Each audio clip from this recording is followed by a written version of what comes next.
আলাইকুম বন্ধুরা।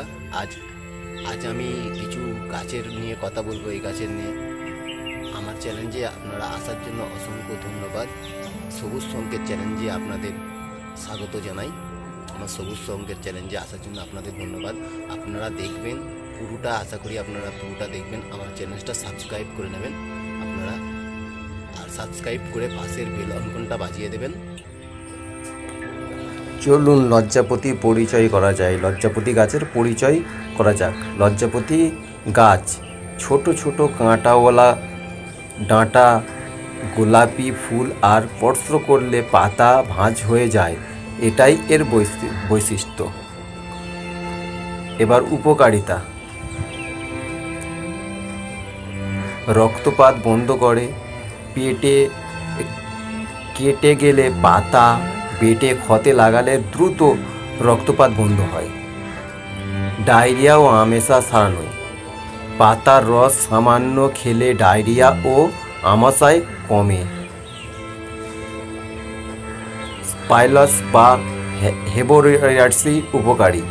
মূল পাতা দিয়ে তৈরি আয়ুর্বেদিক ওষুধ পালিশের রক্তপাত ও ব্যথা কমায়। ক্ষত ও আলসার ছাড়ায় পাতার পেস্ট ক্ষতের উপর দিলে দ্রুত শুকিয়ে যায়। ত্বকের সমস্যা দূর করতে, ফোঁড়া, চুলকানি ও অ্যালার্জিতে পাতার রস খুব ভালো কাজ করে। বন্ধুরা, আপনারা যদি ভিডিওটা ভালো লাগতে থাকে, এতদূর পর্যন্ত এসেছেন, আমার চ্যানেলটা সাবস্ক্রাইব করে পাশের বেল আইকনটা বাজিয়ে দেবেন আর একটা শেয়ার করে দেবেন। ব্যথা, বাত ও ব্যথা কমানো। মূল সিদ্ধ করে খেলে বাতের ব্যথা কমে যায়। তবে মনে রাখবেন,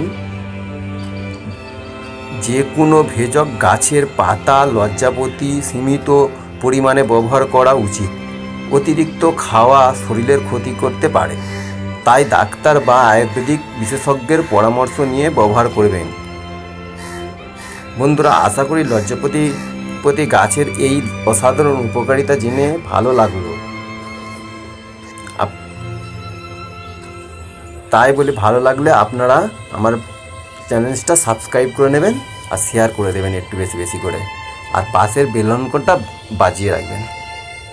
নমস্কার বন্ধুরা, ধন্যবাদ। আসসালামু